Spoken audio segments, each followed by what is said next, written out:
necesidad de entrar, creo que lo comprenderéis. Y luego ya irán entrando, espero, otros participantes, otros compañeros. Bien. Mi nombre es Juan Antonio Yáñez Barnuevo, creo que ya en general me conocéis porque estuve esta mañana como participante o ponente en una de las sesiones y me han pedido los organizadores que haga de moderador en esta sesión sobre política exterior y de seguridad común.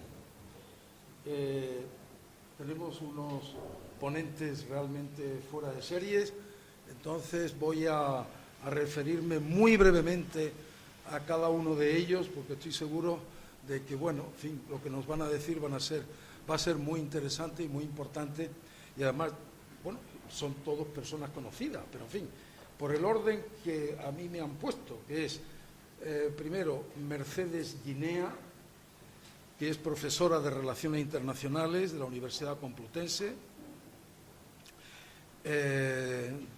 y además ha desempeñado, bueno, diversos cargos académicos y de gestión, siempre muy dedicada a temas de la Unión Europea y, por otro lado, es miembro de la ejecutiva del Consejo Federal Español del Movimiento Europeo, que, como sabéis bien, es quien organiza estos cursos junto con los cursos de verano de la Universidad Complutense. En segundo lugar, don Alberto Navarro, que es, bueno, muchísimas cosas. Tú me vas a perdonar, Alberto, voy a tener que resumir muchísimo.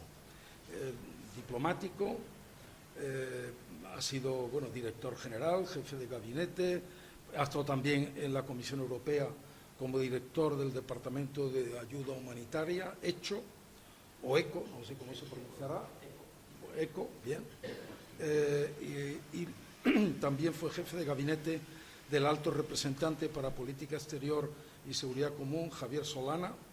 Fue además embajador de la Comisión Europea en Brasil, aquí en España secretario de Estado para la Unión Europea y luego embajador de España en Portugal, en Marruecos y embajador de la Unión Europea en Cuba. Ya me paro porque, bueno, es que es una cosa, un currículum impresionante. Bien, a continuación, otro diplomático, Juan González Barba Pera, que también tiene un currículum considerable, porque, entre otras cosas, ha sido director general para el Magreb, Mediterráneo y Oriente Próximo, embajador de España en Sudán, Sudán del Sur y Eritrea, nada menos.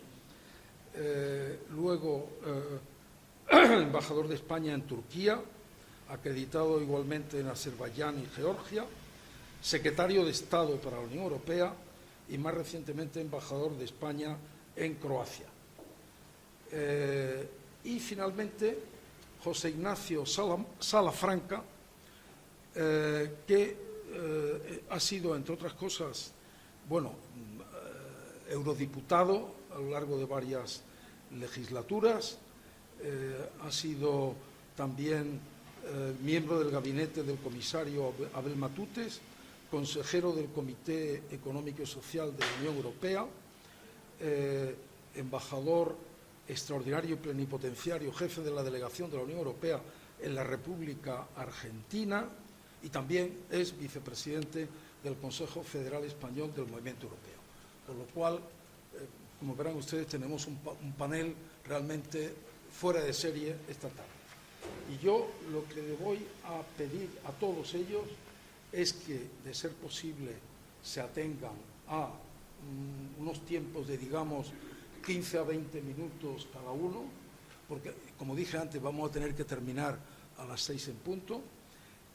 Y además, les voy a pedir que, en lo posible, se dirijan, bueno, a ustedes, pero también, de ser posible, bueno, hay dos cosas en cuanto a contenido.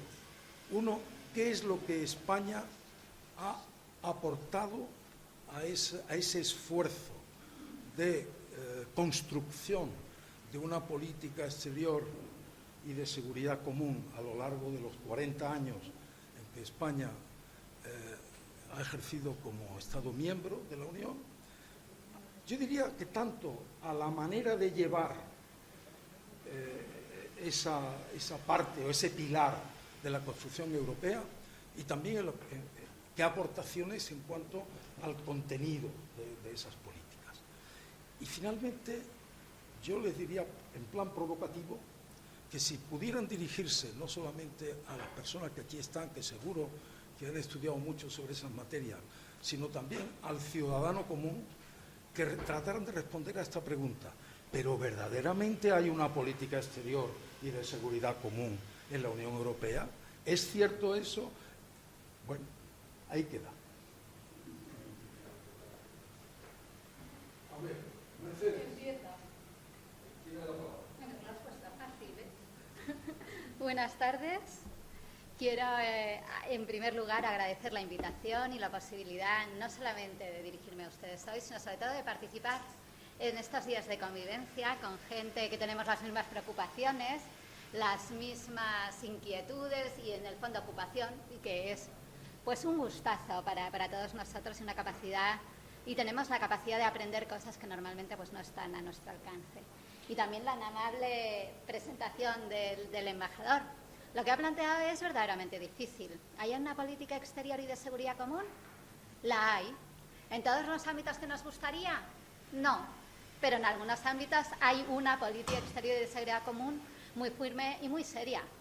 Por ejemplo, el conflicto de Ucrania y Rusia, aunque esté en este momento Hungría rompiendo filas. Pero la política existe. Y Hungría además rompe filas de aquella manera. Si quieren en el debate entramos, pero no es, yo diría que es una posición más vocal que luego real y efectiva. Yo lo que me he planteado como profe que soy es aquí abordar la imbricación entre la política exterior y de seguridad común y la política exterior española a partir de un concepto científico que está bastante desarrollado, que es el de europeización.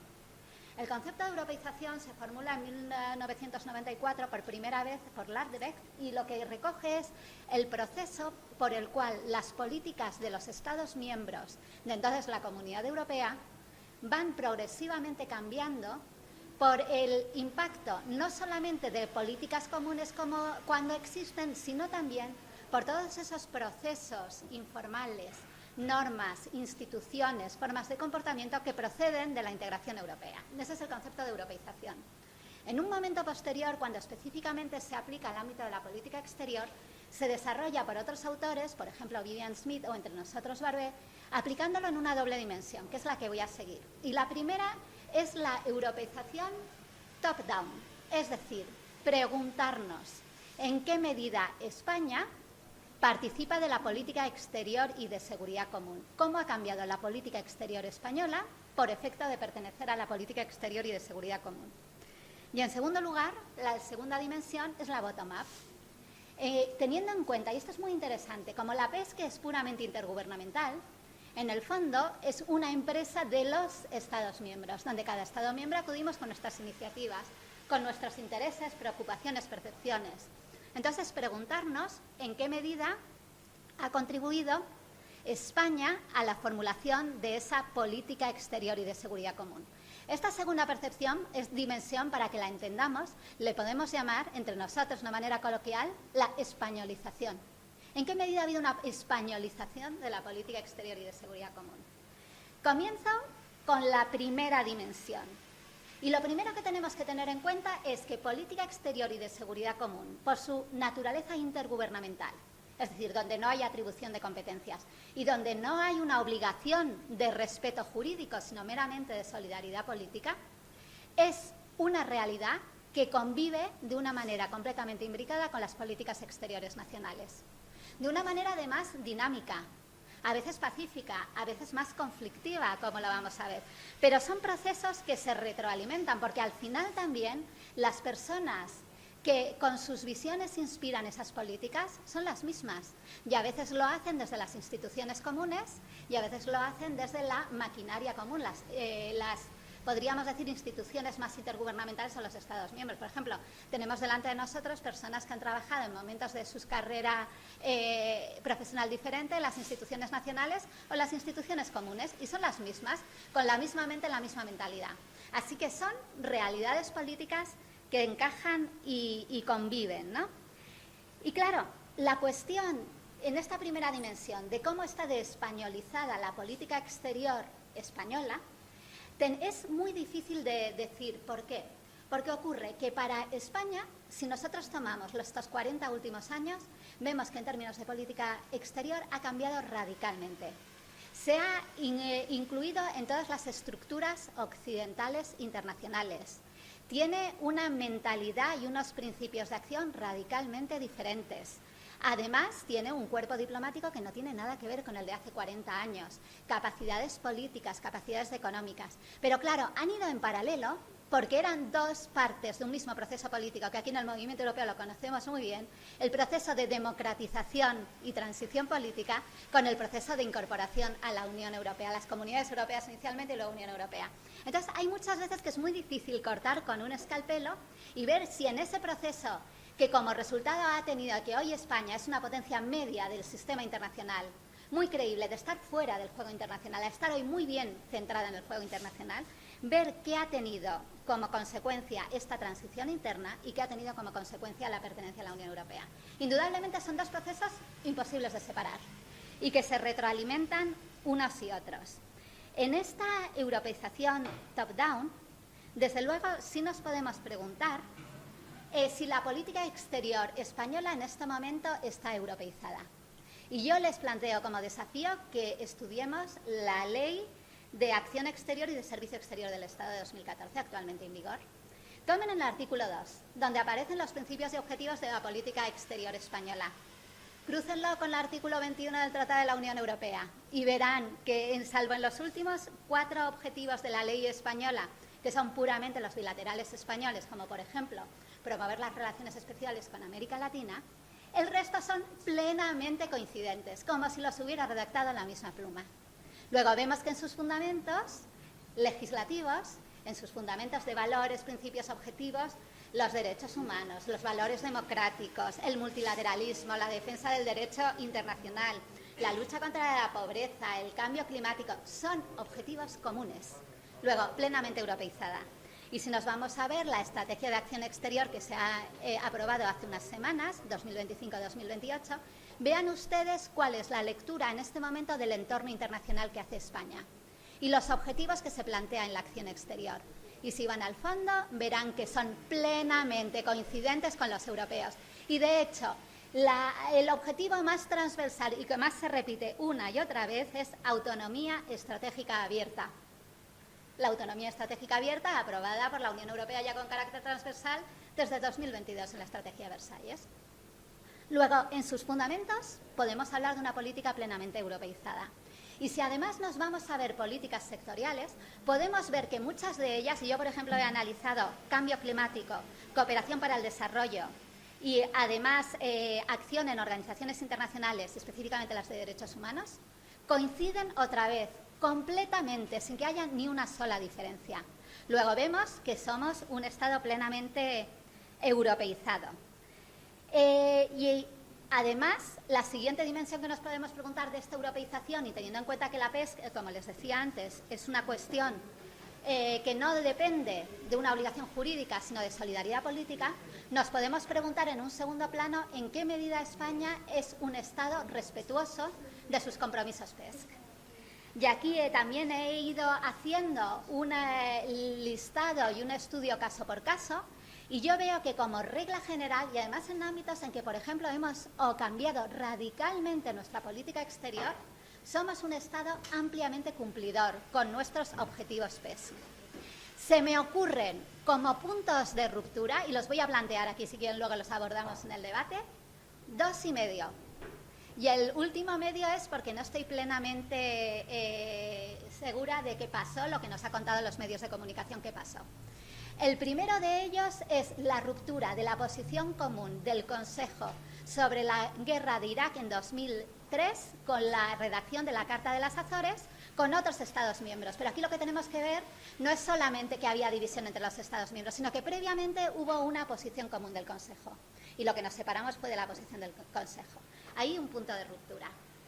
Un segundo punto de ruptura con toda claridad es el caso de las sanciones políticas a Rusia a consecuencia de la invasión de Crimea, que se aprueban en marzo de 2014, el 6 de marzo de 2014, y eran sanciones políticas. Lo que decidimos es romper todo tipo de diálogo bilateral con Rusia, tanto desde el nivel instituciones como el nivel bilateral.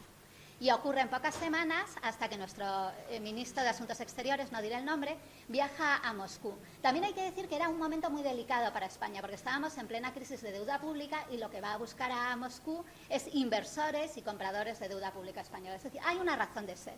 Pero ahí rompimos la posición común también, entrando en una relación bilateral con el Kremlin. Y en la media que tengo mis dudas es el Delcy-Gate de enero de 2020.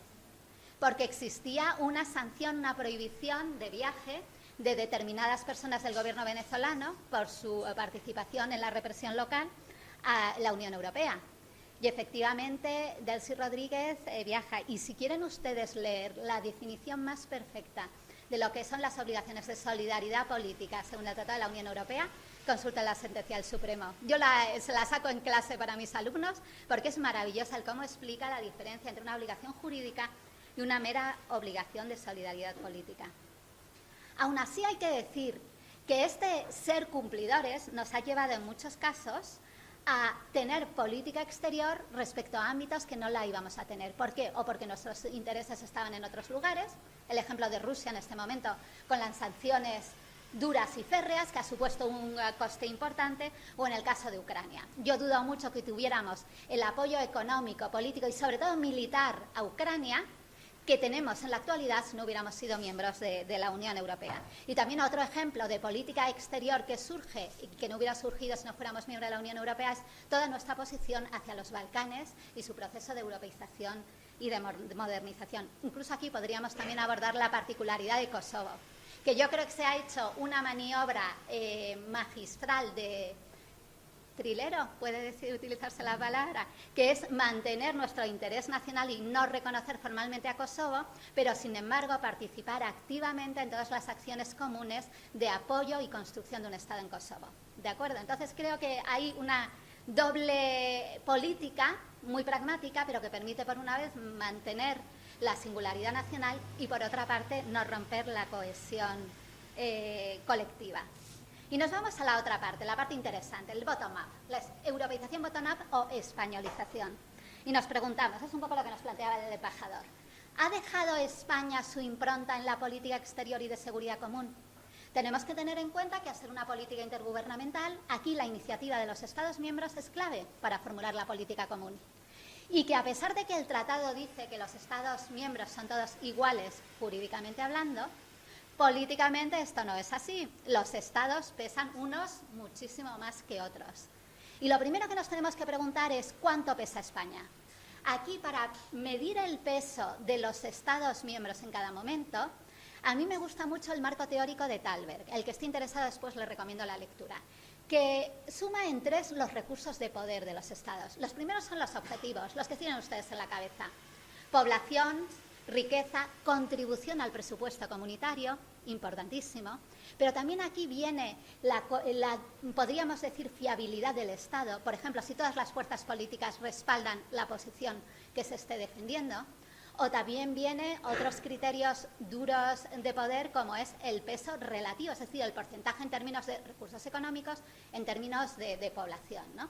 Y aquí hay que decir que España ha sido tradicionalmente el pequeño de los grandes, pero que desde la ampliación y desde el Brexit teóricamente incrementa su poder, pero pierde mucha influencia porque toda Europa gira hacia el este y porque somos un pequeño de los grandes, pero en una unión con muchísimos más miembros, ¿no? El segundo de los criterios de poder son los que se llaman recursos relativos por el asunto, ¿no? Y aquí lo que vamos a ver en este tipo de recursos es que el peso de los Estados cambia en función de que tenga recursos materiales e inmateriales dependiendo del asunto que se esté discutiendo. Por ejemplo, si discutimos de seguridad y defensa, que lo dejo para mis colegas de mañana, si uno tiene capacidades militares decisivas, Francia y el arma nuclear. En el caso de España, en el caso de la política exterior, va a ser muy importante como recurso relativo toda nuestra red personal, informal, cultural, histórica, de relaciones con América Latina. Es lo que nos da ese peso específico respecto a América Latina y también en el Mediterráneo y en concreto en relación a determinados países árabes también nos da todos esos recursos. Una siguiente categoría de recursos de poder son los recursos institucionales. Y aquí fundamentales son la presidencia, que dejó ya de tener importancia desde 2010, y el recurso al veto. España ha utilizado todas sus presidencias muy bien y vamos a ver cómo los grandes temas de españolización utilizamos la plataforma de la presidencia para lanzarlos y convocar la cumbre multilateral. Después son América Latina y Mediterráneo, lo voy anunciando y no voy a hablar en concreto de América Latina porque después lo van a desarrollar mis compañeros. Pero el veto lo hemos utilizado en política exterior, prácticamente no, muy poco utilizado en política exterior. Y la última categoría de recursos de poder, que es muy importante, son los recursos personales del líder negociador. Y aquí hay que contar que en términos, podríamos decir, se puede ver en cada negociación en el nivel que nos estemos moviendo, ¿no? Por ejemplo, en la primera etapa de González, sí, terminando, me quedan 7 minutos, dice mi cronómetro. Entonces eran enormemente potentes. Luego hemos ido perdiendo perfil, por ejemplo, con Rajoy, pues esto se nos va a la porra y además que no tengan habilidades lingüísticas es muy importante. Pero en los Coreper ha sido formidable el peso que han tenido algunos de nuestros reper y específicamente Javier tenía una consideración brutal, que entraba en una negociación y no soltaba el tema hasta que no sacara el tema. Entonces todo esto es muy, muy importante. Entonces, mirando la españolización, primer nivel que he analizado, el modelo de política exterior y de seguridad común. Hay que ver que España ya era Estado miembro cuando se negocia Maastricht. ¿Hemos incidido en el modelo? La respuesta es no. He seguido todas las negociaciones de los tratados y en ninguna de ellas hay una iniciativa española potente. Y aquí hay una paradoja curiosa, y es que a pesar de que España siempre nos hemos dicho federalistas, siempre hemos apoyado el modelo intergubernamental y tradicionalmente en las negociaciones intergubernamentales la decisión por unanimidad. Luego, no somos tan federalistas como decimos ser. Pero aquí también quiero decir que hay un cambio recientemente. Y el cambio reciente es que hemos entrado en la coalición de los amigos de la mayoría cualificada para respaldar el uso de la pasarela y flexibilizar la decisión por unanimidad. Esto es un marco informal desde hace 2 años. Segunda dimensión de influencia, el desarrollo de determinadas políticas. Y aquí, por ejemplo, importantísimo, ya voy a recoger solamente pinceladas. Importantísima la presidencia de 2010 en el diseño del Servicio Europeo de Acción Exterior. En el tratado era un pequeño epigrafito. El dar de contenido a esa institución fue llevada desde la cocina de la presidencia española, con la acción específica del secretario de Estado López Garrido. Y hay que decir aquí que en una pugna interinstitucional brutal entre Comisión, Parlamento y Consejo, yo creo que la presidencia española consiguió un equilibrio bastante relevante. Y también en este dar contenido a las políticas, yo llamaría también la atención sobre la iniciativa conjunta entre Países Bajos y España sobre la iniciativa de la autonomía estratégica abierta, que en el momento en que estamos discutiendo cómo tiene que ser la autonomía estratégica desde el punto de vista económico, es 2021, la contribución es verdaderamente relevante y luego va a saltar a la agenda de Versalles. En el plano de diseño de políticas también hay que hablar de personas singulares y piensen que hemos tenido españoles muy significativos dando forma a políticas. El primero, Solana, el primero Mr. Pesk. La primera estrategia de seguridad, con una visión kantiana muy marcada de la política exterior de seguridad común. Esto crea política. Pero también podemos citar el ejemplo de la cooperación para el desarrollo con Marín y Navarro al frente de ECO, que fueron los primeros. ¿Se hacía cooperación para el desarrollo? Sí, pero de forma transaccional dentro de la política comercial. Ellos ya piensan la política en clave política y le dan contenido. Los 2 grandes temas de españolización, América Latina, que la desarrollarán, cumbre bajo presidencia española organizada, pergeñada por España, pero comienza mucho antes con la labor de mediación de la Comisión en los procesos de paz de América Central. Todavía España ni siquiera era miembro. Hizo ya esa labor de puente y de traer a la Comisión Europea a la mesa de negociación. Y, por supuesto, el proceso de la Asociación Euromediterránea de Barcelona, también pensada en materia de esa visión, esa relación especial que tenemos con los países árabes y esa visión multilateral y multidisciplinar, copiando un poco el proceso de Helsinki para intentar generar un gran área de paz y de estabilidad. Y para terminar me hago 2 preguntas que son 2 charcos. En 2 de las cuestiones de los problemas territoriales que tiene España, que son el Sáhara Occidental y Gibraltar, ¿Nos ha servido la Unión Europea de algo? Yo en el Sáhara Occidental creo que no. Creo que el cambio radical, lo hemos hablado en la comida, de la posición española no es consecuencia de una europeización. Al revés, a mí me ha dolido como ciudadana española ver en el contencioso ante el Tribunal de Justicia a España sentada con la Comisión y el Consejo frente al Frente Polisario, ¿no? Creo que esto no es una cuestión de europeización, sino que hay otras motivaciones que yo no acabo de conocerlas. No sé por qué España ha cambiado una política exterior estructural. La segunda, Gibraltar. Con Irlanda del Norte conseguimos en el proceso del Brexit el ok de todos los Estados miembros y de las instituciones a lo que España determinara en el proceso del arreglo con Gibraltar. Hemos conocido el acuerdo que tiene muy poquitas semanas y la pregunta es, ¿ha aprovechado España todos los activos y el esfuerzo, el impulso de la Unión Europea para sacar adelante lo que quiere? Y mi visión es mixta. Creo que en términos de soberanía compartida, vale, posiblemente el tema no tocaba y era meterse en un fregado que no iba a salir adelante, no era viable, ¿no? En términos de conseguir incorporar nuestros parámetros de seguridad al control de las fronteras, vale, pero creo que hemos perdido una oportunidad fundamental en arrancar un acuerdo de cooperación en materia de fiscalidad y transparencia financiera. Es decir, intentar de alguna manera conseguir que Gibraltar deje de ser la isla tortuga de los piratas criminales internacionales en términos financieros. Muchas gracias. Muchas gracias.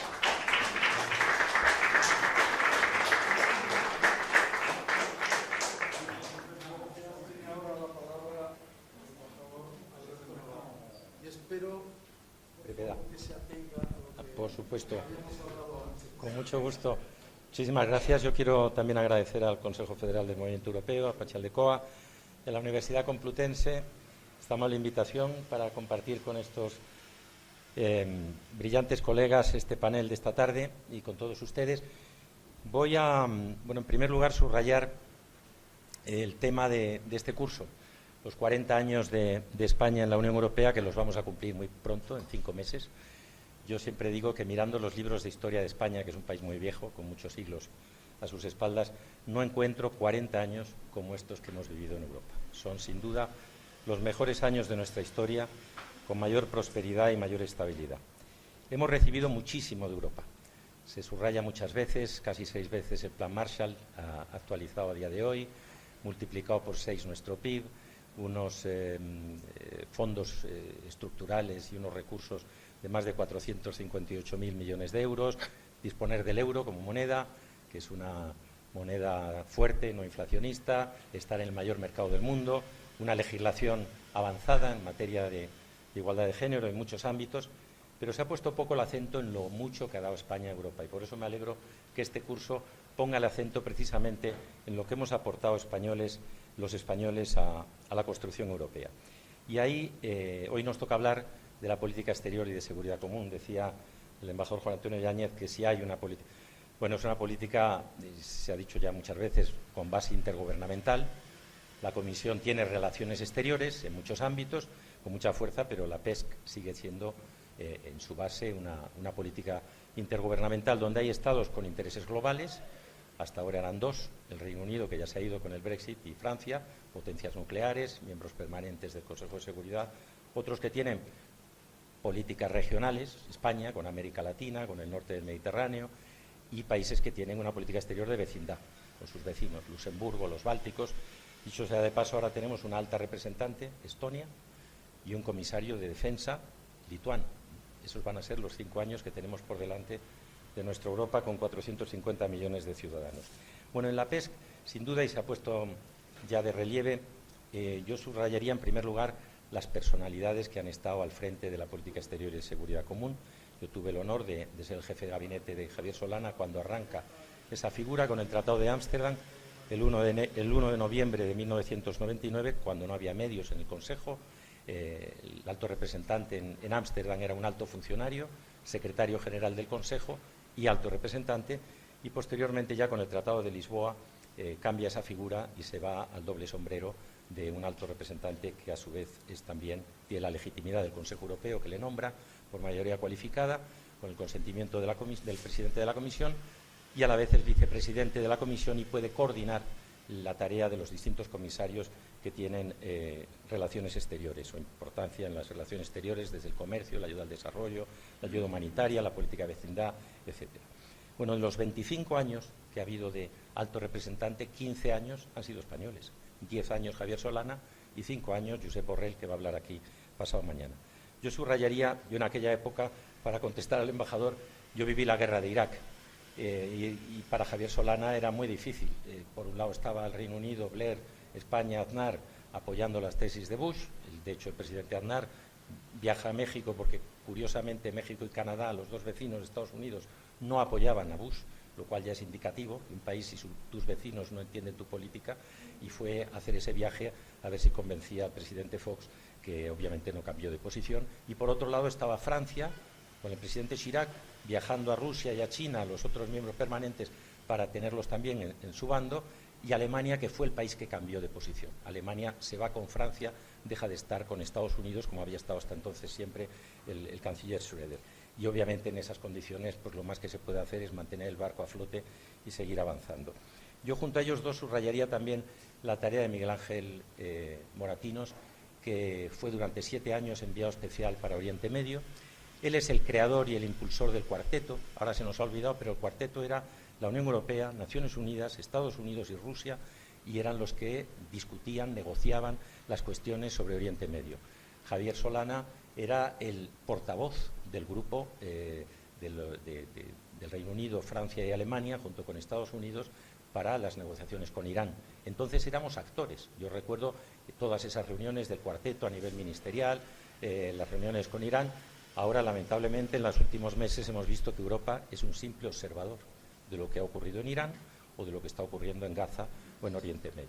Ahí, tristemente, estamos dando pasos para atrás. Yo voy rápidamente a subrayar sobre todo las aportaciones en el marco de la PESC de América Latina. América Latina, lo dice muy bien Saramago, es una parte de Europa que se va al otro lado del Atlántico. Es el continente que ve el mundo con los mismos ojos que los europeos. No tienen pena de muerte, apoyan el multilateralismo, la Convención de Ottawa contra las minas antipersona, que lamentablemente ahora hay Estados miembros como Polonia, como Finlandia y los bálticos que están denunciando para volver a imponer esas minas antipersona en su territorio por la amenaza rusa. Y América Latina, cuando llegamos a la Unión Europea, lo recuerdo muy bien, el 1 de enero del 86 no existía para las comunidades europeas de entonces. Había una política de Francia, de Italia o de Alemania, pero eran países denominados no asociados, ya de manera peyorativa. Todo esto tiene su origen cuando en el Tratado de Roma, como saben, están las antiguas colonias de Francia, de Bélgica, de Países Bajos, los EAMA, los Estados africanos y Malgache, con el Fondo Europeo de Desarrollo, que nace con el Tratado de Roma, es uno de sus protocolos, y ese fondo se nutre de aportaciones fuera del presupuesto comunitario. Con la primera ampliación, con la entrada del Reino Unido, Irlanda y Dinamarca, el año previo, en el 72, se crea el grupo de países ACP, de África, Caribe y Pacífico, en una reunión en Georgetown, en Guyana, porque el Reino Unido viene con sus antiguas colonias de la Commonwealth, con toda una serie de acuerdos importantísimos, y ahí Francia pone la línea de los ACPs en Papúa Nueva Guinea, y dice hasta Papúa Nueva Guinea. De aquí para allá, que estaba la India, que era un interés británico muy grande, no. Y para la India se crea esa línea presupuestaria de los países PV de ALA. Los PV de ALA para los ingleses son Asia and Latin America, para nosotros es América Latina y Asia. Ponemos antes América Latina. Pero esa línea se daba el 90% de los fondos a Asia, el 10% a América Latina. Cuando nosotros ingresamos se pasa a un 75-25, pero veíamos que era una tarea estéril. Querer dar más recursos a América Latina, teníamos que duplicar los fondos para darlos a Asia. Y España lanza la batalla para partir esa línea en dos, que lo consigue gracias al apoyo del Parlamento Europeo. Le estoy hablando casi de la época de los dinosaurios, en lo que es las relaciones de Europa con América Latina, pero es bueno para saberlo, porque entonces las comunidades europeas tenían solo una delegación en toda América Latina. Estaba en Caracas, se había movido allí desde Santiago de Chile, después del golpe de Pinochet, y era representativo porque era igual que Togo, es decir, los fondos que destinaba entonces las comunidades europeas a toda América Latina, gestionados por esa pequeña delegación en Caracas, pues eran equiparables a los que tenía un país ACP muy privilegiado como era Togo, con capital Lomé. Posteriormente se da una batalla por el BEI. El Banco Europeo de Inversiones estaba cerrado para América Latina, igual que lo estaba para los países de Asia. Solamente se permitía para los países ACP, países de Lomé, de los países más privilegiados en las relaciones con la Unión Europea, y para los países mediterráneos y de la vecindad de los candidatos a la adhesión. Ahí es otra gran batalla que lanza España, que consigue ganarla. Además, el BEI es un instrumento muy útil para países de renta media como los de América Latina, y también las iniciativas que ya se han mencionado de las cumbres Unión Europea, América Latina y Caribe, que arrancan en 1999 y donde España es absolutamente decisiva en su lanzamiento, y luego celebra 3 cumbres en el 2002, en el 2010 y finalmente en la última presidencia en el 2023, que además la reunión tuvo lugar en Bruselas. En paralelo, España había creado las cumbres iberoamericanas, que es algo que también en gran medida debemos a Europa. Yo he sido embajador en Portugal y les puedo decir que cuando ingresamos, fue además el capítulo más difícil de negociar del Tratado de Adhesión, no fue nuestras relaciones con los 10. Al final tardamos varios meses más porque el desarme entre España y Portugal era muy complicado, desarme arancelario. Vivíamos de espaldas. España era el 6º socio comercial de Portugal en 1985. Tenía más comercio con Francia, con Alemania, con Reino Unido, con Italia, con Estados Unidos que con España. Hace ya muchos años que somos el primer socio comercial de lejos, mucho más que el segundo y el tercero, que son Alemania y Francia sumados juntos, ¿no? Bueno, pues con Portugal, ese reencuentro en Europa, se lanzan las cumbres iberoamericanas en 1991, con México, una iniciativa de España con México, y posteriormente se crea la SEGIP en 2005. Ese mismo año, en la cumbre en Salamanca, precisamente España europeiza esa cumbre iberoamericana, invitando a Durão Barroso como presidente de la Comisión, invitando a Javier Solana como alto representante de la Unión Europea y poniendo de relieve la importancia que teníamos como Estado miembro.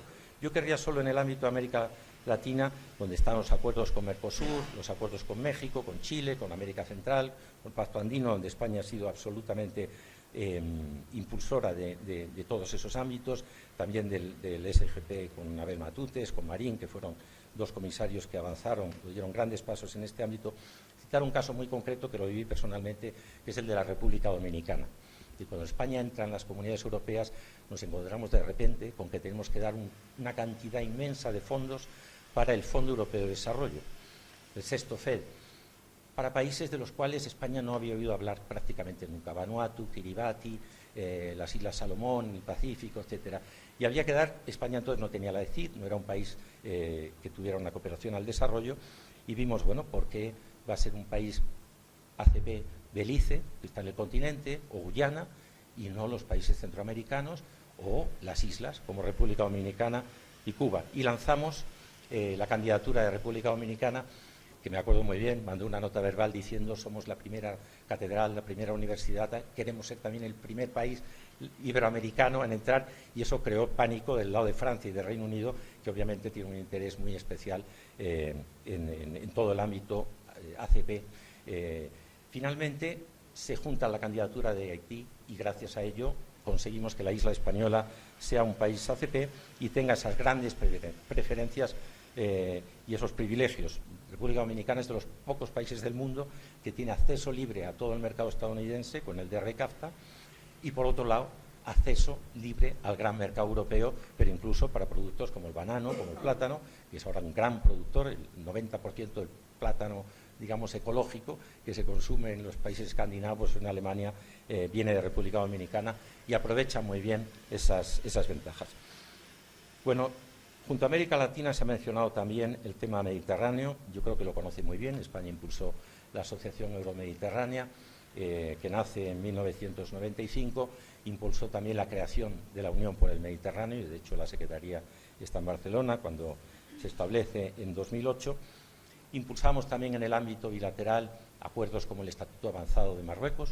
Recuerdo muy bien, yo impulsé la creación de los Amigos de Marruecos, y ese estatuto que luego lo pedía Túnez y lo pedían otros países del Mediterráneo, del sur del Mediterráneo. Y querría terminar, para ser respetuoso con el tiempo que se me ha dado, bueno, mencionando en primer lugar una anécdota en ECO que me gusta siempre recordar.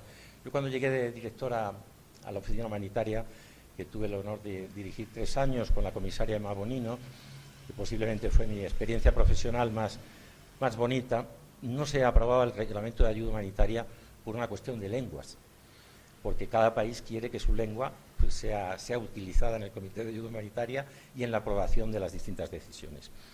Yo vi que, bueno, que en el ámbito de la PESC se funciona con solo 2 lenguas, los coreus, en inglés y en francés, y propuse esos 2 idiomas, invocando que la agilidad, la rapidez también salva vidas y que era necesario funcionar de una manera ágil y eficaz. Bueno, inmediatamente el alemán se levanta, se va y dice, esto no hay. Yo sabía que después del alemán vendría el español, el italiano, Países Bajos, en fin, los que hemos estado como Juan González Barba en estas tareas sabemos muy bien la cascada del tema de las lenguas. Y ahí, una noche se me iluminó la mente y dije, bueno, ¿y qué tal si hacemos solo inglés y francés, pero nadie utiliza su lengua materna? El inglés tiene que hablar en francés, el francés tiene que hablar en inglés, el irlandés, vamos a ver si es gaélico. Y bueno, y afortunadamente el alemán lo consultó con Berlín, se aprobó y esta es una regla que se aplica ahora. Cuando hay una conferencia intergubernamental, que va a tardar en haberlo, pero cuando se negoció el Tratado de Lisboa, los embajadores que tienen esa conferencia intergubernamental llega un momento que están hartos de escuchar al francés, que lo tienes además al lado, los españoles, y te llega por la cabina, etcétera, y entonces se pide la fórmula ECO que nos pone a todos en situación de igualdad, porque es bonito ver cómo el inglés, que cuando habla en su lengua materna parece más listo que todos los demás, cuando tiene que utilizar el francés no tiene el jargon ni la agilidad de la jerga comunitaria. Y quería terminar diciendo que, bueno, que si muchas de estas cosas, y hay muchísimas más, yo me dejo en el tintero muchas anécdotas, muchos temas interesantes. Recuerdo la negociación con Noruega, el segundo intento de Noruega de ser Estado miembro, con Austria, Suecia y Finlandia, que negociamos unas cuotas de bacalao, y recuerdo Felipe González con Cavaco, como el portugués le dice el bacalao es fundamental, y accede a que haya un reparto 50-50 con Portugal. Bueno, los que habíamos negociado el acuerdo estábamos un poco indignados porque la relación en términos demográficos, económicos, etcétera, pero cuando luego Noruega no entra por el referéndum negativo, por segunda vez, ahí Felipe González tenía un capital enorme con Cavaco por haber sido tan generoso en la concesión de esa cuota. Termino diciendo que si se ha podido hacer todo esto y mucho más, ha sido en parte porque España era una política de Estado, la política de la Unión Europea. Yo recuerdo pasar mucho tiempo, cuando era secretario de Estado con Zapatero, en el Parlamento Europeo, hablando con los eurodiputados, hacíamos fichas de cada tema que nos interesaba para que todos los eurodiputados defendieran con argumentos, con elementos, los intereses sobre América Latina, sobre el Mediterráneo, sobre tantas cuestiones, porque, como digo, era una política de Estado y el resto de los Estados miembros eran conscientes de ello. Y al mismo tiempo hay que tener, y eso lamentablemente pues se ha perdido, y hay que recuperarlo. Y a la vez hay que ser capaz de hacer propuestas, de estar continuamente innovando, haciendo proposiciones. Por ejemplo, esta mañana se ha hablado de la ciudadanía. Yo que he terminado mi carrera diplomática como cónsul en Ginebra hace 3 meses, la idea de unas casas de Europa fuera de la Unión Europea tiene todo el sentido. He sido embajador en Brasil de la Unión Europea. En Sao Paulo puede haber 23 o 24 consulados. Simplemente colocarlos juntos en el mismo edificio, ahorramos en términos de seguridad, evitamos que el brasileño vaya al de Bélgica, luego al de solicitando, etc. Y se crea una comunidad de intereses. Esto llegará algún día, las casas de Europa, fuera de Europa, ¿no? Para poner en común, simplemente colocar juntos los consulados. Además de eso puede haber otras. Y otra iniciativa, sin duda, sería mirar al sur. Tenemos a Argelia y Marruecos con la frontera cerrada desde el año 2003. Eso a los españoles, que somos los más inmediatos, tendría que movilizarnos. No podemos seguir con estos 2 vecinos tan importantes en esa situación. España tendría, con la ayuda de Europa, del resto de Europa, que relanzar la UMA, la Unión de y buscar la manera, porque sabemos que fronteras cerradas es falta de prosperidad. Y bueno, estas son 2 ideas simplemente que apunto y aquí termino. Muchísimas gracias.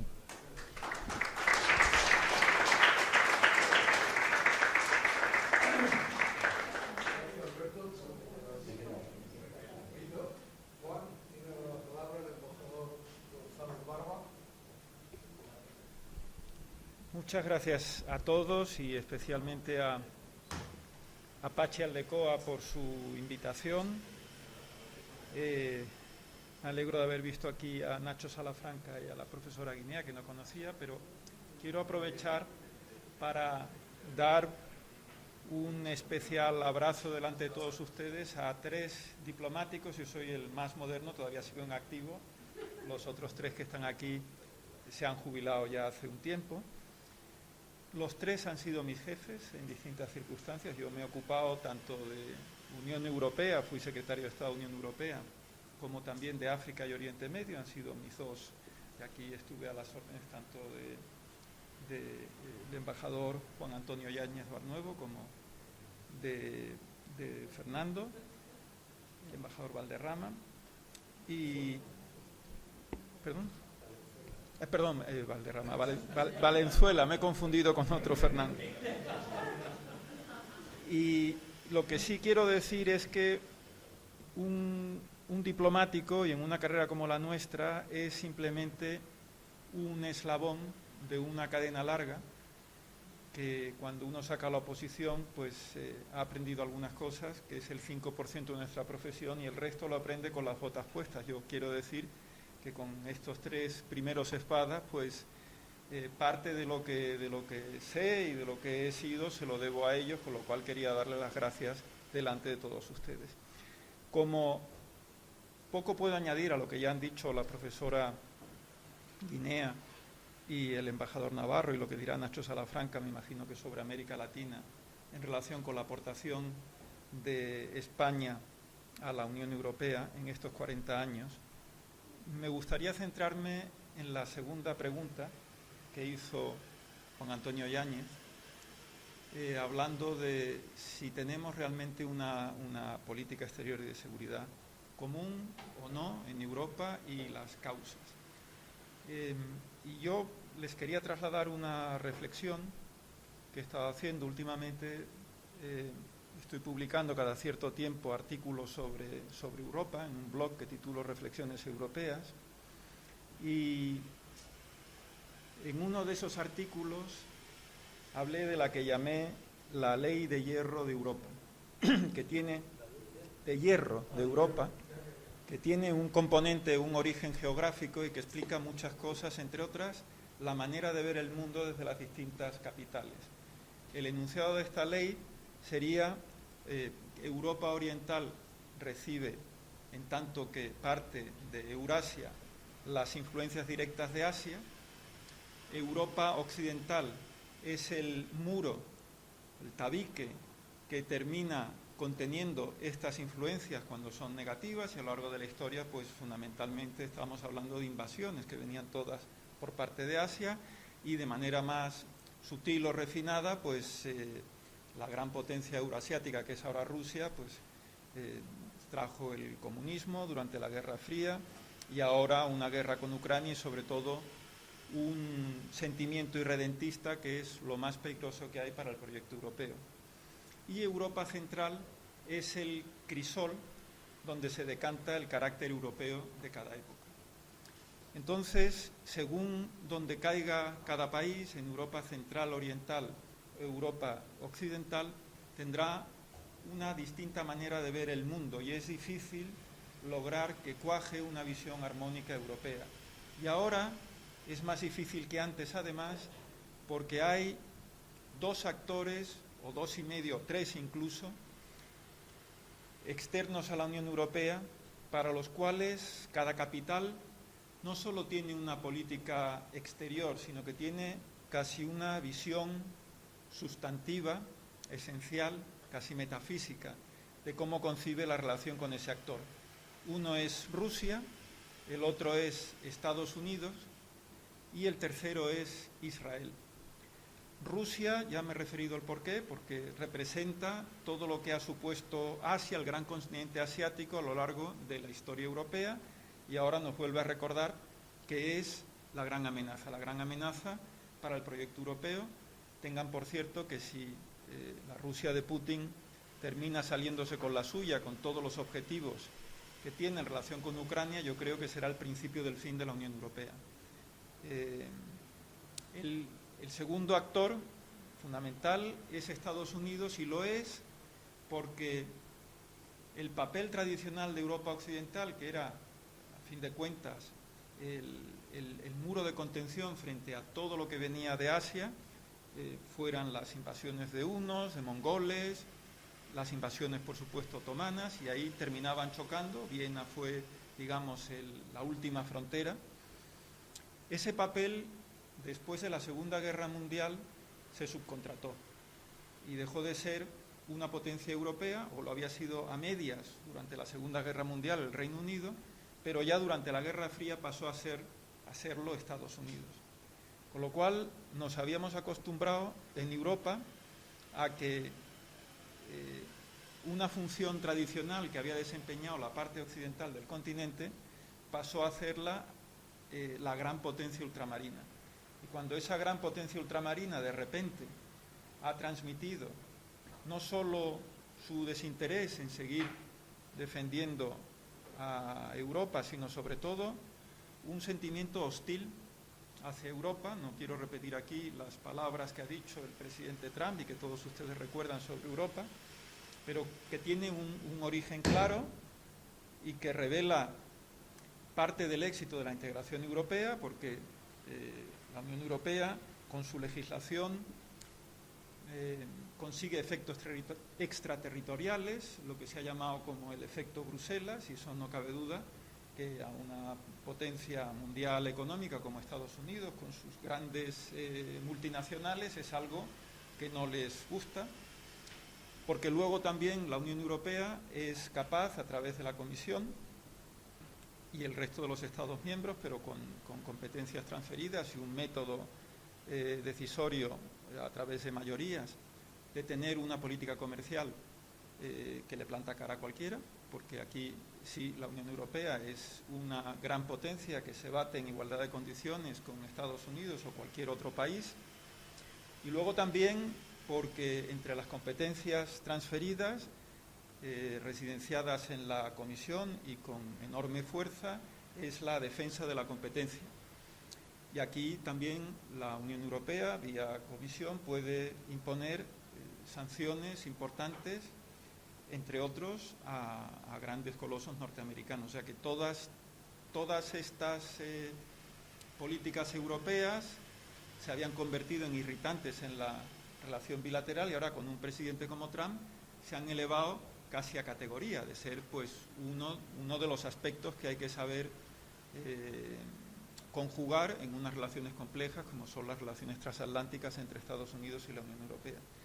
Y luego hay un tercer país, que es Israel, que es divisivo como pocos en la Unión Europea, sobre todo en fase aguda de conflicto, como sucede ahora en la actualidad, y hay que comprender las razones. Quizá si se ve el conflicto israelo-palestino desde Irlanda o desde España, no se tiene la misma percepción que cuando se ve desde Alemania, por ejemplo, ¿no?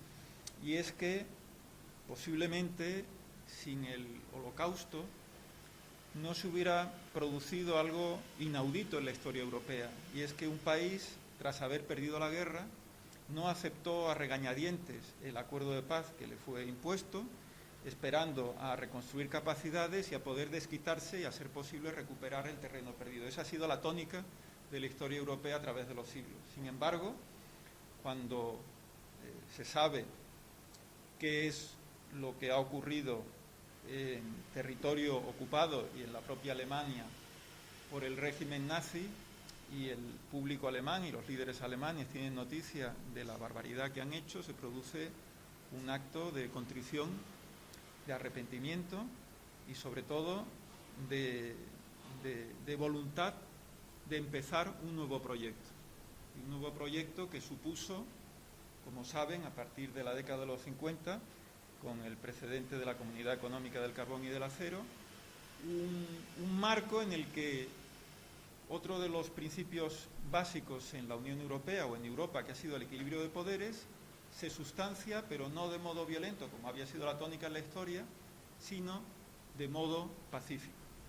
Con esto quiero decir que cuando tenemos una Rusia agresiva, un Estados Unidos como el de la administración Trump II y un Israel que está en fase aguda, es difícil en estas circunstancias tener una política de seguridad y exterior común homogénea. Y sin embargo, las circunstancias son tan excepcionales que por primera vez, quizá, de toda esta década de enormes turbulencias y desestabilización y guerras, emerja algo que hasta ahora no hemos podido ver, todos los que nos hemos ocupado de política exterior de España y de política exterior de la Unión Europea. Y es un sentimiento de unidad de propósito. No cabe duda que ahora el paso que está en los tratados constitutivos de la Unión Europea, que es pasar de una política exterior y de seguridad común a una defensa común, es algo que de repente ha dejado de ser utópico. Cuando se ha lanzado al debate la posibilidad de que Francia extienda su disuasión nuclear, es que estamos hablando de algo totalmente inédito en la historia de la Unión Europea. Cuando de repente se ha financiado con cargo al presupuesto de la Unión Europea compra de armamentos para suministrar a Ucrania, que eso, como saben, el alto representante Borrell tuvo un papel muy destacado en ello, quiere decir que estamos pisando terreno desconocido. Yo creo que de estos tres factores que he mencionado, Rusia, Estados Unidos e Israel, el más perentorio, porque es el más hostil y amenazante para los intereses de la Unión Europea de lejos, que es el ruso, si se consiguiera, no digo ya que Ucrania venciera a Rusia, pero sí al menos que Rusia no consiguiera sus objetivos y que Ucrania fuera viable como país soberano, perdiendo parte de su territorio, y que Ucrania pudiera llegar a ser miembro de la Unión Europea, con todo lo que eso significa, y que tuviera además las garantías suficientes de seguridad para que surtieran efecto disuasorio sobre Rusia y nunca más volviera a concebir siquiera la invasión de un Estado soberano europeo, se habría dado un paso de gigante para empezar a ver lo que es el mundo externo a la Unión Europea con una mirada relativamente homogénea desde todas las capitales europeas.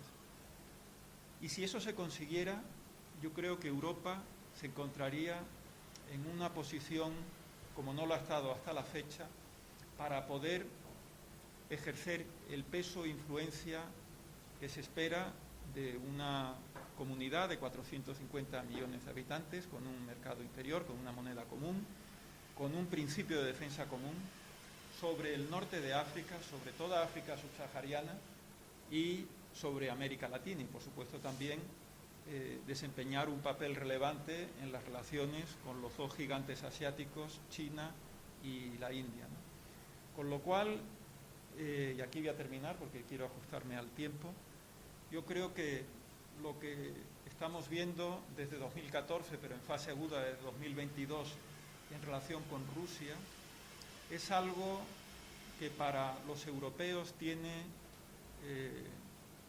características casi existenciales y cuya resolución, en un sentido u otro, va a significar de manera determinante el papel que va a tomar la política exterior y de seguridad y defensa de la Unión Europea en las próximas décadas. Muchas gracias.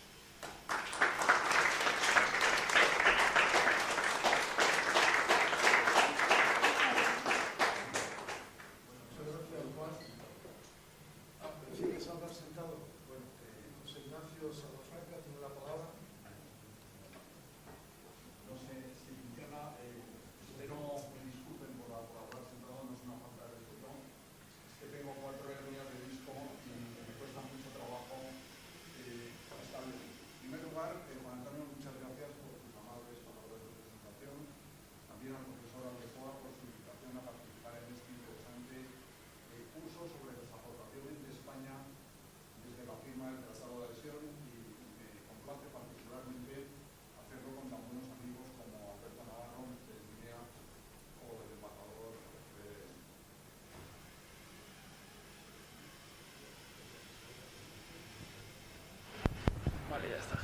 o el embajador González Barba.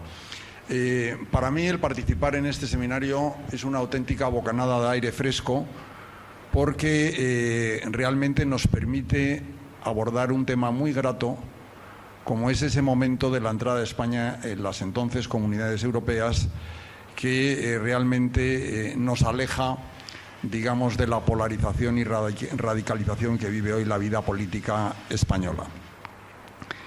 Quisiera decirles que en el año 1983 tuve la fortuna de participar en varios grupos de trabajo como observador, que era la condición que se nos dio a España en el Consejo de Ministros, y que gracias a esa oportunidad pude hacer una comisión de servicio, como otros funcionarios de nuestro ministerio, en la Comisión Europea para prepararnos a la adhesión. Me parece que me voy a pasar al micro porque no funciona muy bien.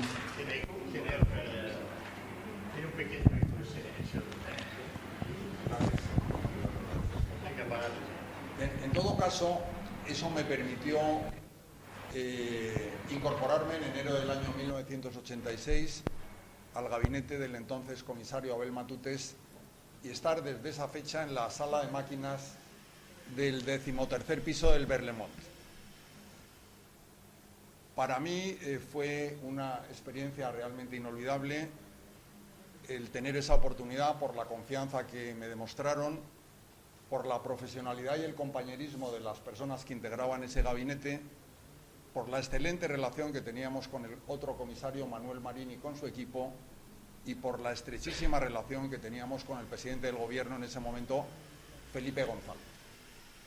Saben que Jacques Delors fue el 8º presidente de la Comisión Europea, él sustituyó a Gaston Thorn, y a su vez fue sustituido por Jacques Santer, fue luego compañero en la Comisión de Asuntos Exteriores del Parlamento Europeo, que tuvo que renunciar a su mandato después de que el Parlamento Europeo crease un comité de sabios y después de que se sometiese a un voto muy ajustado de una moción de confianza que pasó por un estrecho margen. Recuerdo muy bien esa votación porque mi padre falleció ese día, fui al cementerio con la maleta y fuimos a votar al hemiciclo de Estrasburgo esa situación. Quisiera decirles que a Abel Matutes le dieron una cartera al principio, porque era el segundo comisario, un poco de saldo, le dieron el créditos e inversiones, ingeniería financiera con un presupuesto de 500.000 euros y le dieron también la cartera de apoyo a las pequeñas y medianas empresas. En su segundo mandato, Abel Matutes sustituyó. Es verdad que, como ha señalado muy bien Alberto Navarro, la política exterior y de seguridad común ha sido una política, y sigue siéndolo, fundamentalmente intergubernamental. Pero hubo dos comisarios, a los que aquí se han mencionado, que desempeñaron la cartera entonces de Relaciones Norte-Sur, que era relaciones con los países del Mediterráneo, Asia y América Latina, que fueron primero Abel Matutes, y después Abel Matutes, en el tercer mandato de la Comisión Delors, pasó a desempeñar la cartera de Transportes y Energía, y Manolo Marín le sucedió como comisario encargado de las relaciones Norte-Sur. En esa época de comisario encargado de las relaciones exteriores, bueno, se produjo la desintegración de Yugoslavia, la guerra de los Balcanes, los programas integrados mediterráneos y al mismo tiempo se establecieron las bases para el desarrollo de lo que ha sido la política latinoamericana de la Unión Europea. En esas tres comisiones de Delors había unas personalidades deslumbrantes. Recuerdo que estaba Lord Cockfield, que estaba Sergio Britan, que estaban Martin Bangemann, Carlos Ripaimiana, Raniero Vanidar Chirafi, Peter Sutherland y otros comisarios muy emblemáticos.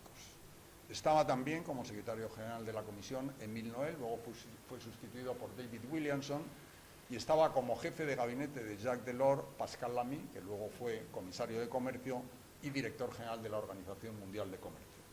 Y estaba también, recuerdo, a Klaus-Dieter Ellermann, que era un prestigiosísimo director general del Servicio Jurídico de la Comisión, después director general de Competencia y portavoz de Jacques Delors.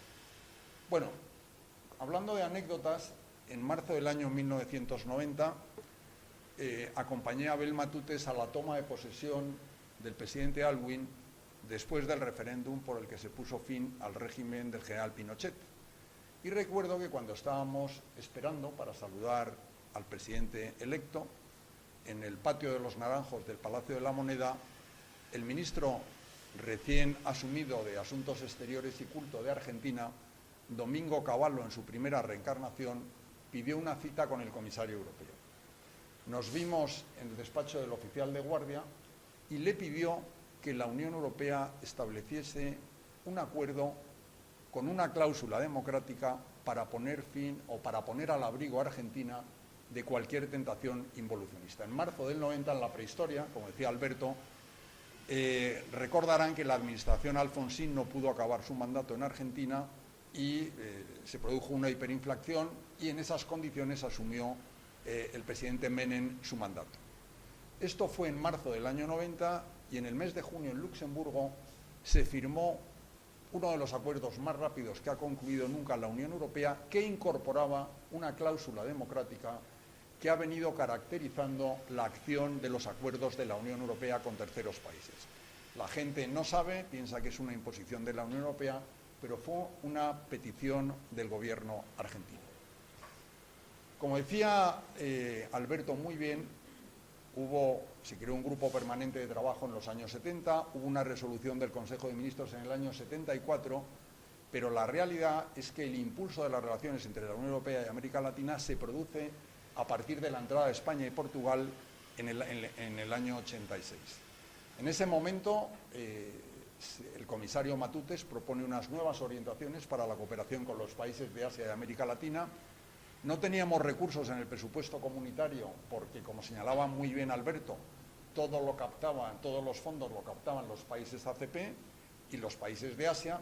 Y entonces se nos ocurrió, cuando asesinaron al senador Galán, que fue un candidato presidencial en Colombia, movilizar las condiciones más favorables del instrumento unilateral comercial, que es el sistema de preferencias comerciales generalizadas, para dárselo a los países andinos afectados por el tráfico de droga y luego a los países centroamericanos.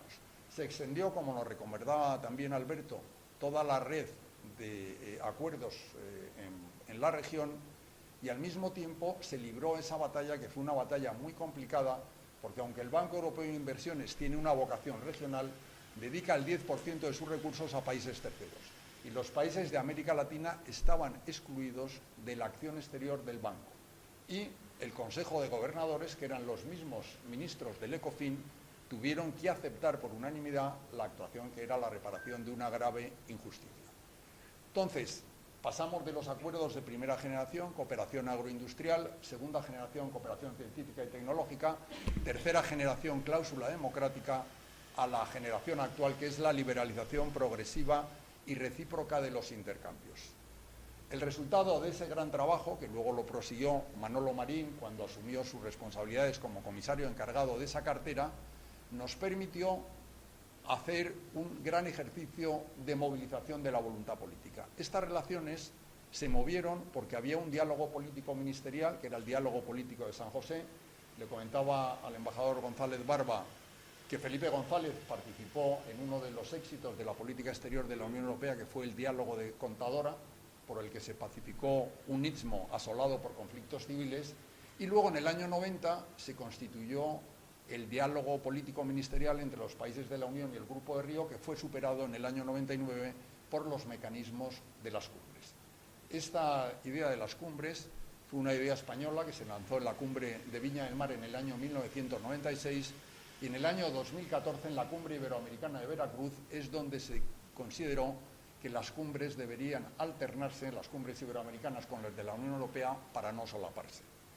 El ejercicio de este gran esfuerzo, hecho primero por Abel, luego por Manolo Marín y luego por Benita Ferrero, que fue una comisaria muy comprometida con las relaciones, se ha traducido en que hoy la Unión Europea tiene dos asociaciones estratégicas, con Brasil y México, y tiene una amplia red de acuerdos bilaterales y regionales, algunos de ellos en curso de modernización. Ya el Parlamento Europeo ha aprobado la modernización del acuerdo con Chile. Estamos pendientes del acuerdo con el Mercosur, tenemos el acuerdo con América Central y finalmente, con la lentitud paquidérmica con la que se mueve la Unión Europea, el año pasado se culminó, después de 12 años, el acuerdo entre la Unión Europea y América Central y el acuerdo con los países andinos.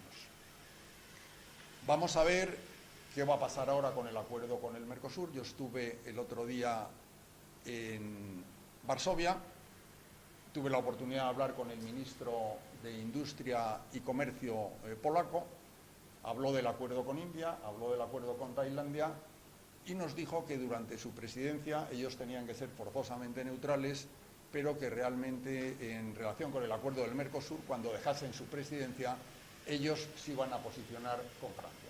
La profesora Guinea nos hablaba de estados de primera, de estados miembros de segunda. Lo cierto y verdad es que estas negociaciones entre la Unión Europea y el Mercosur se concluyeron satisfactoriamente en el año 2019. Lo sé porque yo en el año 2019 era ponente en el Parlamento Europeo del acuerdo Unión Europea-Mercosur y lo viví en primera persona. Y desde entonces, bueno, para la negociación de un protocolo adicional exigido por Francia, han pasado 5 años, 6 años, y bueno, ahora parece que la presidencia danesa de la Unión quiere inscribirlo y ponerlo en el orden del día, y la Comisión quiere hacer frente a sus responsabilidades. Recuerdo una conversación con el embajador González de Barba, en su época de secretario de Estado, en Yuste, en una visita que hizo a París cuando se hablaba del split del acuerdo, y me dijo que los franceses considerarían casus belli que la Comisión Europea utilizase un sistema de split porque, como saben, al ser un acuerdo de asociación política, cooperación económica y coordinación, se tiene que aprobar por unanimidad.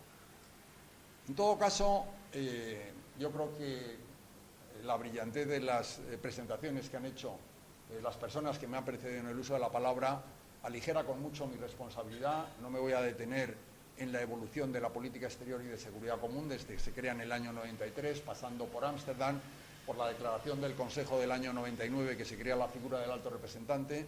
Yo creo que Javier Solana jugó también un papel muy importante y creo que se lo debemos de reconocer.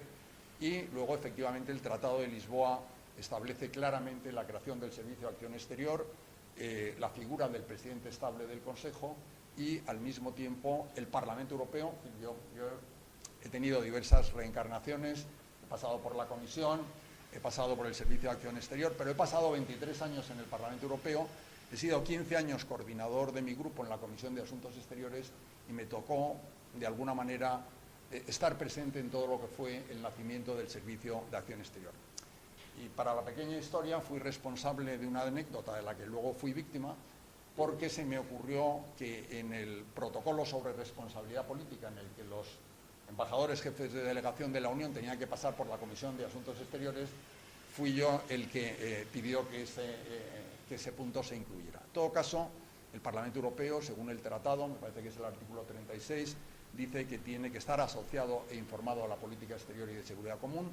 Hay un acuerdo de responsabilidad política del año 2002 que se renovó en el año 2010, en virtud del cual hay una comisión especial de miembros del Parlamento Europeo que tienen la capacidad de asistir a consultar los documentos confidenciales de la Unión. Yo tuve ese privilegio con Javier Solana. Puedo asegurarles que en los documentos no había nada interesante, pero lo que sí interesaba muchísimo era tener una charla con el alto representante que te ponía perfectamente al día de los temas más interesantes de la agenda, la negociación nuclear con Irán, y eso realmente valía muchísimo la pena. Después, al mismo tiempo, pues yo creo que se acordó que la alta representante, que acaba de renovar esa declaración de responsabilidades, tuviese 2 debates con el Parlamento Europeo en el curso del año, y al mismo tiempo el Parlamento Europeo, a través de sus distintos órganos, la Comisión de Exteriores, la Subcomisión de Derechos Humanos, ahora la Comisión de Defensa, pueda de alguna manera controlar también, a través de su capacidad presupuestaria, intervenir en lo que son los fondos de la política exterior y de seguridad común, con las modificaciones que ha supuesto la creación de un instrumento único. Es decir, ese instrumento está dotado en este momento, para el periodo actual de las perspectivas financieras, con alrededor de 80.000 millones. Saben que en el año 2019 se lanzó el proyecto Global Gateway y se pretende que esa capacidad financiera pueda aterrizar en 300.000 millones con las aportaciones de los Estados miembros y de entidades públicas y privadas. En todo caso, hay una pregunta que nos ha hecho nuestro moderador, y es la de saber si la Unión Europea tiene una política de exterior y de seguridad común. En En un reconocimiento que le hicimos al alto representante Josep Borrell, alguien le preguntó que cuál era su principal motivo de satisfacción a lo largo de su mandato como alto representante y cuál era su mayor frustración.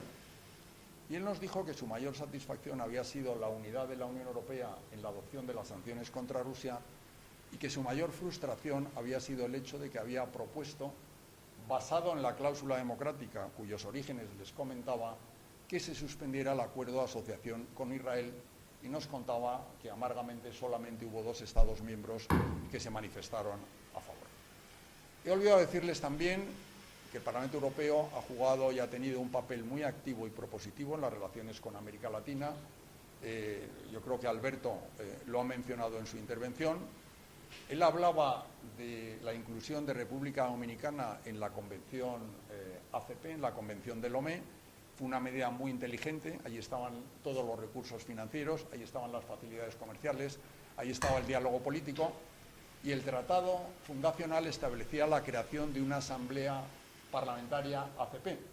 Bueno, con gran esfuerzo y con gran apoyo de Josep Borrell en su época de presidente del Parlamento Europeo, conseguimos establecer una asamblea parlamentaria euro-latinoamericana para que las relaciones entre la Unión Europea y América Latina jugasen en la primera división de las relaciones que tiene la Unión Europea con terceros países. Fue una gran satisfacción haber conseguido impulsar con el apoyo de Borrell esa asamblea, de haber sido el primer presidente. A mí me sustituyó Ramón Jáuregui, a Ramón Jáuregui le sustituyó un eurodiputado socialista que se llama Javi López, y ahora el presidente es un eurodiputado del Partido Popular Europeo, que es Gabriel Mato, y es un instrumento, digamos, de diálogo que realmente sirve pues, para que esa capacidad de mantener un diálogo entre los parlamentos de la región y el Parlamento Europeo pueda seguir vivo. Yo no sería tan negativo, voy a ir terminando, antes de que el moderador me llame la atención, para decir que no sería tan negativo como el profesor Geoffrey Sachs. Saben que la teoría del profesor Sachs, un académico, director del gabinete de Kofi Annan, director de UNDP en Naciones Unidas, es muy brillante pero muy pesimista. Su tesis es que la Unión Europea no tiene una política exterior independiente de la de los Estados Unidos, que la Unión Europea se ha venido limitando a seguir, especialmente desde la implosión de la Unión Soviética, esa política. Él recuerda siempre la famosa conferencia entre Hans-Dietrich Genscher y James Baker III con Gorbachev, cuando se comprometieron a no ampliar las fronteras de la OTAN. Y yo creo que bueno, el mundo del año 1985, cuando se firma el Tratado de Adhesión y de Incorporación de España y Portugal a la Unión Europea, no es el mismo mundo del año 2025, tampoco es el mundo del año 1945. Hace poco estuve en París, en el Palacio de Talleyrand, donde se firmó el Plan Marshall, y pocos podíamos imaginar que el vínculo transatlántico, que está inscrito en el Código Genético de la Unión Europea, se iba a ver quebrantado por la llegada de la nueva administración de los Estados Unidos, por su política comercial y por las diferencias que hemos tenido en la financiación de la NATO. Yo creo que, bueno, hoy la historia se conjuga en presente, y en este presente histórico que nos ha tocado vivir, la Unión Europea se tiene que replantear si quiere ser un actor, si quiere reinventarse a pesar de su decadencia demográfica y a pesar de su decadencia económica, y si quiere liderar un nuevo multilateralismo basado en nuestros valores. No nos faltan cartas, somos una gran potencia económica, comercial, financiera, industrial, somos un bloque de 450 millones de personas y realmente lo que tenemos es que tener voluntad, determinación, capacidad de liderazgo y muchas ganas. Así que creo que es una gran satisfacción el haber tenido la oportunidad de compartir esta mesa, y ahora quedamos a disposición del moderador y todos ustedes para aclarar en la medida, lógicamente, en mi caso, de mis conocimientos, las preguntas que quieran suscitar. Muchas gracias.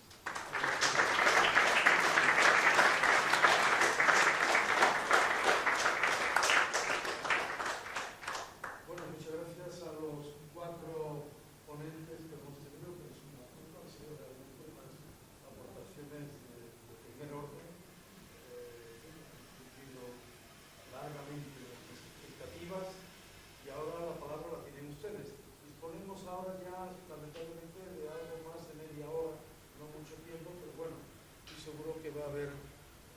bastantes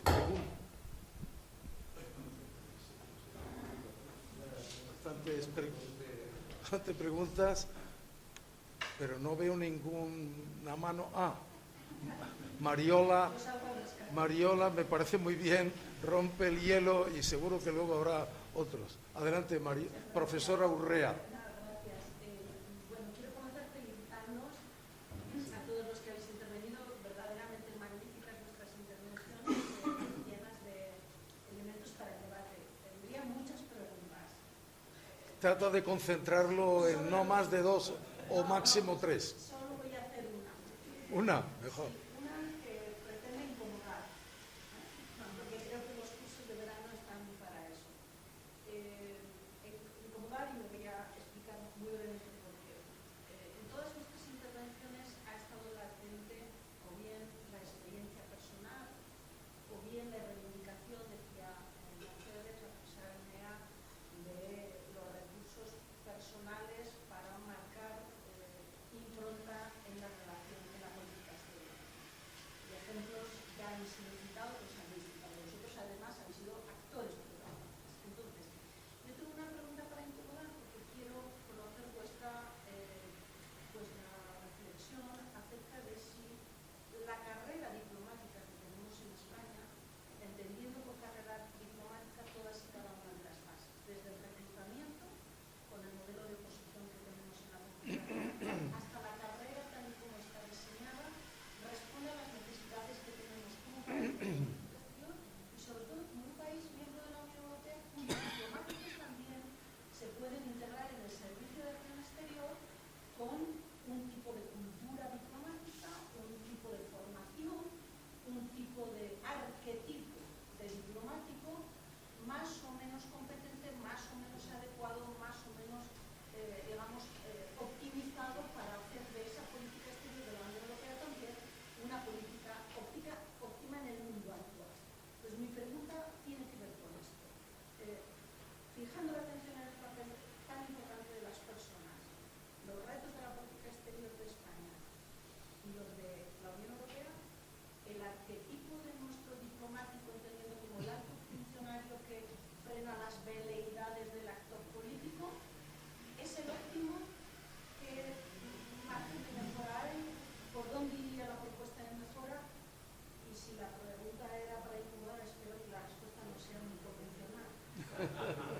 Bueno, entiendo que esa pregunta va dirigida fundamentalmente, a lo mejor no exclusivamente, pero fundamentalmente a los dos diplomáticos que están sentados aquí. Y le voy a dar la palabra primero a Alberto Navarro y luego a Juan González Barro. Bueno, pues gracias, Mario, por la pregunta provocativa. Yo, sinceramente, yo creo que el sistema que hay en España, te lo comentaba con alguno de los presentes, es bueno. Y es un sistema por concurso, oposición, una oposición que no es tan dura como la de judicaturas o registrador de la propiedad, etcétera.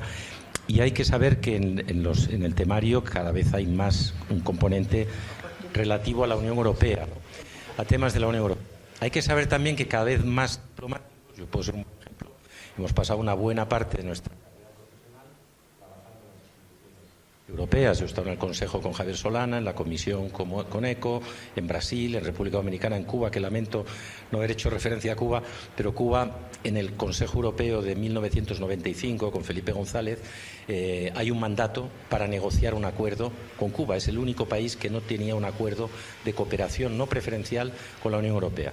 Se aprueba ese mandato, gracias a que Kohl cede, porque Kohl era un poco la voz de Estados Unidos, que no le gustaba nada ese paso, y a los pocos meses está la provocación de los hermanos al rescate que tumba Fidel Castro y se paran las negociaciones.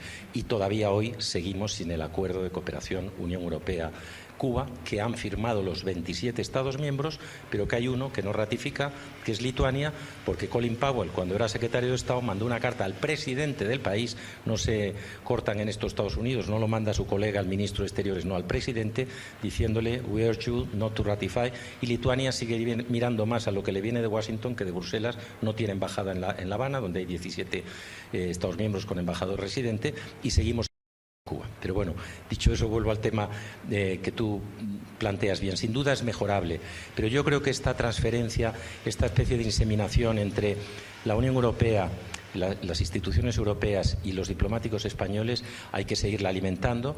Ahora, gracias a la iniciativa de un eurodiputado español, se ha puesto en marcha este proyecto piloto de la Academia Diplomática Europea, que todavía no sabemos si será permanentemente en Brujas, que es donde está ahora. La rectora es Federica Mogherini, la anterior alta representante, y allí es donde, por segundo año, es un proyecto piloto con 2 millones de euros que aprobó el Parlamento Europeo, donde van 2 diplomáticos jóvenes de cada Estado miembro a recibir cursos que no son largos, son cortos, para permitir que haya cada vez más jóvenes diplomáticos que pasen por esta Academia Diplomática de Brujas y se vaya creando una base cada vez mayor de funcionarios diplomáticos. Yo he tenido el privilegio de estar en 3 embajadas del SEAE, vivirlo en sus orígenes con Javier Solana, luego ya con Moratinos, 2010 se lanza el SEAE. En estos momentos, en su origen, se pensó 1/3 funcionarios de la Comisión, 1/3 funcionarios del Consejo, 1/3 funcionarios diplomáticos de los Estados miembros. La realidad es que hoy la mitad de los embajadores son diplomáticos nacionales, porque en las instituciones europeas, en la Comisión, no hay todavía ese acervo, digamos, que son siglos de historia y que no se crea de la nada. Esta sería una buena pregunta también para Belén Martínez Carbonell, que es un buen ejemplo. Belén no es diplomática española, está casada con un diplomático español, pero ella es funcionaria. Yo la tuve en ECO, era la responsable de América Latina en la oficina humanitaria, y luego ha hecho toda su carrera dentro de RELES y ahora es la número 2, después de la alta representante de Katia Kallas, y Belén es un excelente ejemplo de funcionaria de la Comisión. Ha sido nombrada embajadora en Ginebra, pero al final no ha tomado posesión porque ha sido nombrada secretaria general. Y sin duda yo creo que el camino es ese, el de que haya cada vez más una ósmosis que permita también a los Estados miembros aportar a sus diplomáticos al Servicio Europeo de Acción Exterior. Pero el sistema de reclutamiento que hay en España yo lo sigo defendiendo, lo tenemos desde hace ya muchos años, creo que está inspirado en el modelo suizo y a mí me parece un excelente sistema. Yo no lo retocaría demasiado. ¿Qué piensas? Sí. Muchas gracias. Yo añadiría lo que ha dicho Alberto. Primero, me reafirmo en que la carrera diplomática española, en cuanto al nivel de sus integrantes, por experiencia, yo creo que es de las mejores que hay en el mundo. He hecho alusión a los 3 mayores que hay aquí que me han precedido mis jefes, pero ahora que he vuelto a servicios centrales y vuelvo a retomar el contacto con los que acaban de aprobar la oposición, sigue habiendo un magnífico nivel, entusiasmo, ganas, pero hay, tú, Mariola, decías que nos pronunciáramos con la mayor franqueza posible. Hay 3 problemas para que esta carrera diplomática luzca como debería hacerlo. El primero es una falta cada vez más palmaria de recursos. El servicio exterior, que concierne no solo al Ministerio de Asuntos Exteriores, sino al de otros ministerios en el extranjero, sobre todo desde la crisis del euro, que hubo unos importantes recortes, no se han restablecido a los niveles anteriores, y la red exterior y sobre todo la red consular, donde ahí sí que se ha aumentado por las distintas leyes de memoria el número de españoles residentes en el extranjero, mientras que los servicios han continuado o incluso han disminuido sus efectivos, no dan abasto.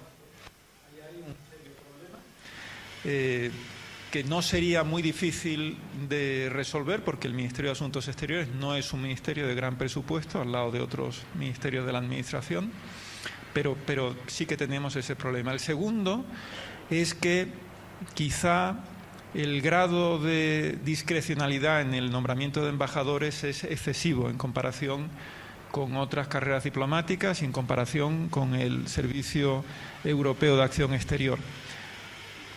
Salvando la docena, 20 puestos donde sí tendría que haber una discrecionalidad mayor, en el resto de los casos yo creo que no se perdería nada, al contrario, con un sistema de transparencia, con paneles, que se sepa quién se presenta y que haya luz y taquígrafos, ¿no? Yo creo que es una merma que tiene ahora mismo nuestro servicio exterior. Y la tercera y más grave, y esa por lo que se ve tiene difícil solución, es que una política exterior como política de Estado tiene sobre todo peso y los diplomáticos pueden cumplir sus instrucciones de manera más fructífera si el interlocutor sabe que lo que se está defendiendo se va a seguir defendiendo cuando cambie el gobierno. Entonces, tiene que haber unos consensos básicos que ahora mismo, con el clima de polarización que estamos viviendo, no se dan. Y eso repercute en la eficacia de nuestra carrera diplomática, en tanto que, si se quiere, los representantes más señalados de nuestro servicio exterior.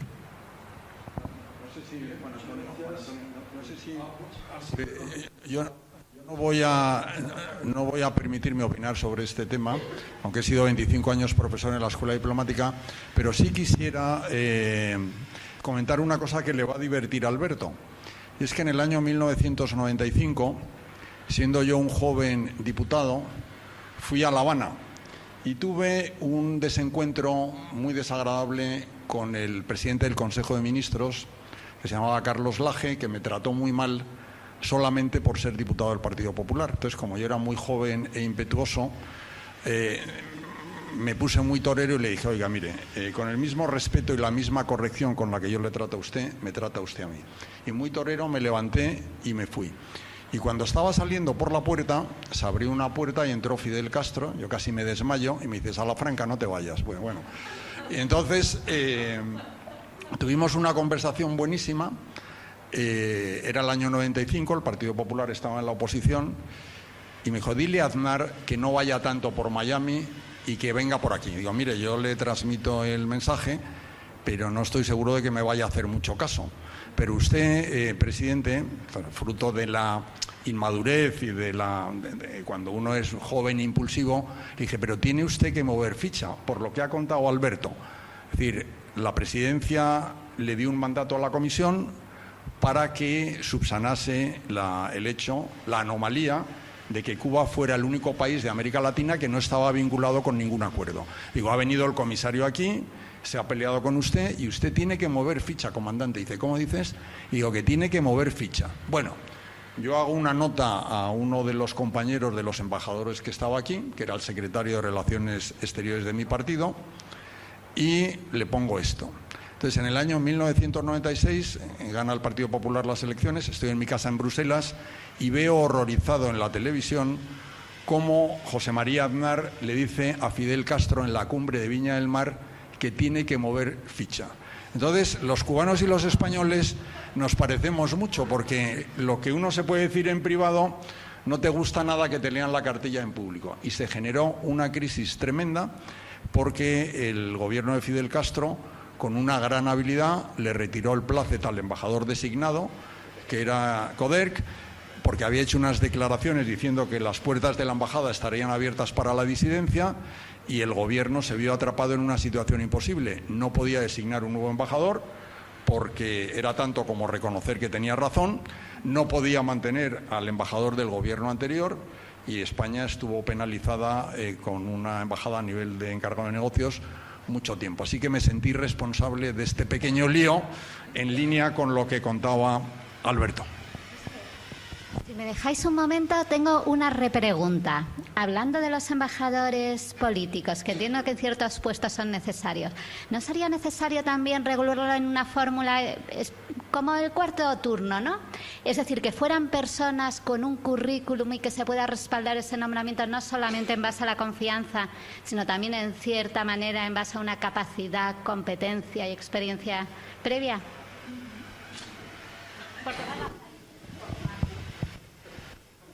¿Alguien se atreve a contestar? Yo quiero decir solo una cosa. En Italia, por ley, todos los puestos de embajador son para diplomáticos. Sí, vamos a ver, la Asociación de Diplomáticos Españoles, de manera automática, cada vez que hay el nombramiento de un embajador no diplomático, llamado político, pues expresa su malestar. Pero lo que sí decía la profesora Guinea es que cuando sucede, y en España no ha habido nunca demasiados embajadores políticos, media docena, 7, 8 a lo sumo, sí es importante que cuando desempeñen esas funciones tengan un currículum que presente un valor adicional respecto al diplomático de carrera. Yo quiero simplemente decir un caso particular que me concierne, porque yo fui embajador en Turquía y ahí 2 embajadores antes que yo estuvo Joan Clos. Y el recuerdo que dejó en Turquía fue muy bueno, porque no cabe duda que era un antiguo alcalde de Barcelona y un ministro de Industria, y las relaciones con Turquía pasaban, entre otras cosas, por fomentar las relaciones económicas bilaterales, y ahí el trabajo que hizo Joan Clos fue muy bueno. Y luego también las relaciones entre Estambul y Barcelona, dos ciudades de las más importantes de Europa, él tuvo también su contribución ahí, con lo cual, si digamos, se cumple esa capacitación especial del embajador político, pues miel sobre hojuelas, ¿no? ¿Hay alguien más que quiera hacer una pregunta, una observación? Los límites de esta mesa redonda. ¿No hay nadie que quiera intervenir? ¿Quiera hacer una pregunta? Realmente estamos todos de acuerdo con lo que han dicho nuestros ponentes. Les dirigimos un nuevo aplauso colectivo. Sí que hay un interviniente. Breve, por favor. Un comentario. Muchas gracias por las presentaciones. He tenido la suerte de vivir en la época de ECO, en ECTF, en Zagreb o en Yuba, en la época del embajador cuando estuvo en He trabajado 16 años en el Servicio de Acción Exterior, y en el Consejo y en la Reper española. Soy un coronel del Ejército de Tierra español. Hay una cuestión, yo le pido un poco, embajadora, no sé si era wishful thinking o exceso de positivismo con respecto al Servicio de Acción Exterior, al funcionamiento y al papel de España. Yo he observado durante unos años, y quizás sea, como decía el embajador Navarro, una pregunta para Belén el viernes, si estamos bien representados en los más altos niveles políticos probablemente y diplomáticos a nivel embajadores, tenemos probablemente más embajadores que muchos otros países como en representaciones de la Unión Europea. La realidad es que dentro del Servicio de Acción Exterior la influencia que ejercemos es muy poca. En el área que a mí donde yo he trabajado, que han sido 11 años seguidos desde que se creó hasta que acabé mi servicio allí, en el área de gestión de crisis, yo estaba en una dirección general de gestión de crisis en la que éramos 37 personas, de los que 22 eran franceses y había un español, y el último que se fue, que fui yo, que me fui hace 4 años. Eso se repite no solo en el ámbito de la defensa, como es un hecho súper evidente, sino en muchas otras áreas dentro del Servicio de Acción Exterior, que son, a fin de cuentas, si no los que toman las decisiones, los que hacen que se pongan las cosas en los papeles, que luego son los que se traducen en decisiones.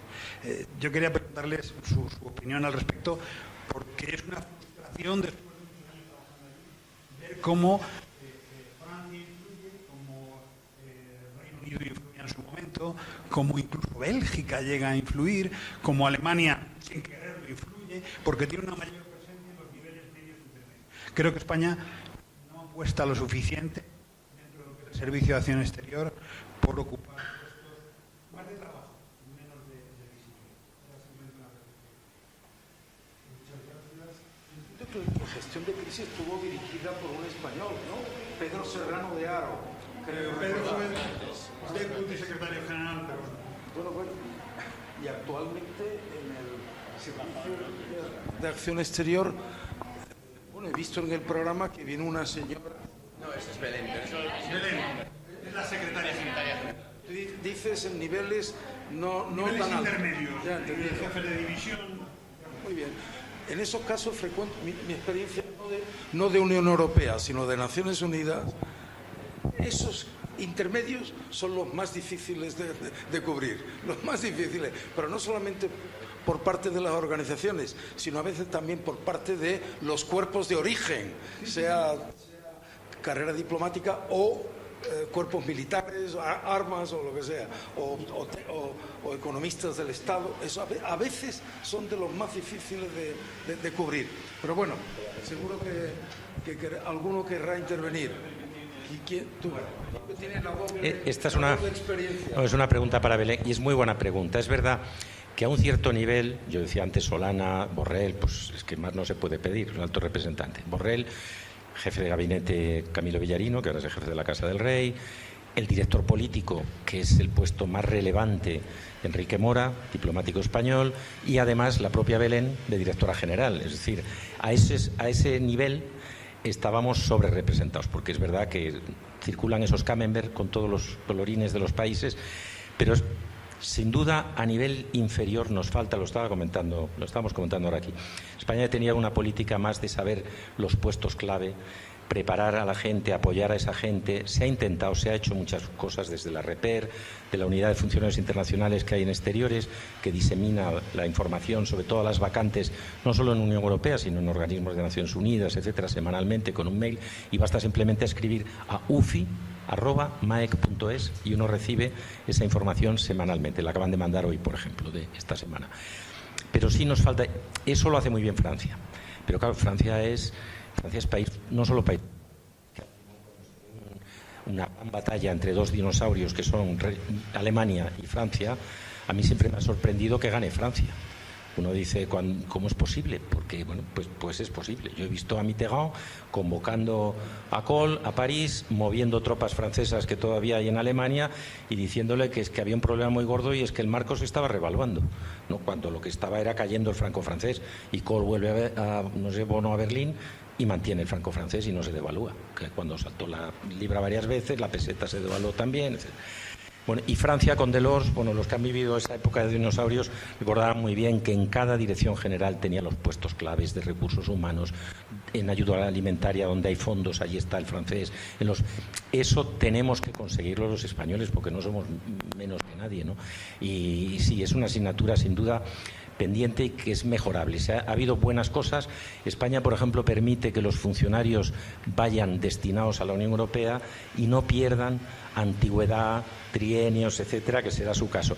Hay países como Suecia, que hay que optar, si se corta y ya uno no puede volver a la Administración Nacional. Y eso España lo ha hecho muy bien desde su origen. Yo he ido y he vuelto esta hora de cónsul en Ginebra. Y entonces España tiene algunas cosas muy buenas, pero es verdad que nos falta.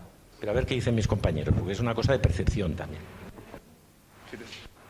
No, yo en cierta manera he estado trabajando con gente de la Administración española a la carencia de una política estratégica de España hacia la Unión Europea. Y voy a explicar lo que quiero decir. Si yo he hecho algo en falta, es que los franceses tienen un plan para la Unión Europea. En España nunca hemos pensado en cuál es nuestro modelo y nuestro plan. Estratégica, yo creo que hay dos problemas. Uno, organizativo, y lo hablábamos antes en la comida. El hecho de que la política transversal de España hacia la Unión Europea sea exteriores y no sea un ministerio transversal que dependa de la presidencia del Gobierno y que tenga la capacidad de ver y articular toda la Administración de una manera coordinada y coherente, ¿no? Y dentro de esa cuestión estratégica, una de las cosas que también echamos en falta es la falta de una planificación en cómo colocar españoles en puestos no solamente claves, sino también debajo. Por ejemplo, una cosa que a mí me han comentado y que me ha parecido muy llamativo es que hay multitud de convocatorias de seconded nationals, es decir, funcionarios nacionales para ocupar puestos de todos los niveles en todas las administraciones europeas, donde los españoles no concurrimos, pero la mayor parte de las veces es porque tenemos un absoluto desconocimiento. Entonces no tenemos españoles en los niveles de base, que son al fin y al cabo los que están en la cocina, los que están preparando los proyectos de normas, implementando políticas, etcétera, etcétera. ¿Y eso qué requiere? Requiere de política estratégica, de que se piensen las cosas y de que se encuentre el mecanismo para los funcionarios de a pie que pululamos por aquí, tengamos conocimiento de esas oportunidades